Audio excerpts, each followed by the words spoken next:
విజయవాడ ఉగ్రలింకుల కేసులో నిందితుల నుంచి పోలీసులు కీలక విషయాలు రాబట్టారు. భవిష్యత్తులో ముజాహిదీన్లుగా మారేందుకు కూడా సిద్ధపడ్డామని నిందితులు వెల్లడించారు. కస్టడీలో భాగంగా 3వ రోజు 6 నిందితులను వేర్వేరు గదుల్లో పోలీసులు, సిఐ, సెల్, ఎన్ఐఏ, ఐబీ అధికారులు విచారణ చేశారు. జిహాదీ భావజాలానికి ఆకర్షితులమై సామాజిక మాధ్యమాల్లో విస్తృతంగా పోస్టులు పెట్టామని వారు వెల్లడించినట్లు తెలిసింది.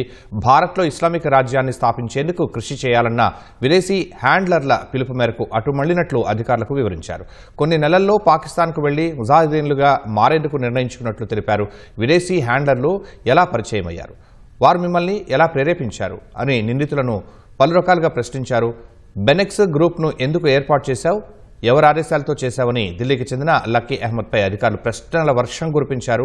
సామాజిక మాధ్యమాల్లో ఐసిస్ జెండాను ఎగురవేయడం, తీవ్రవాదుల చిత్రాల్లో తన తల వరకు పెట్టుకున్న వాటిని ఎందుకు పోస్ట్ చేశావని పోలీసులు అడిగారు. తమ లక్ష్య సాధన కోసం ఆత్మాహుతి దాడులకు సిద్ధపడినట్లు లక్కీ అహ్మద్ చెప్పాడు. షూకూర్ తనకు సామాజిక మాధ్యమాల్లో పరిచయం అయ్యాడని, అతను ప్రేరేపించడంతోనే నిత్యం పోస్టు పెట్టేవాడని వివరించినట్లు తెలిసింది.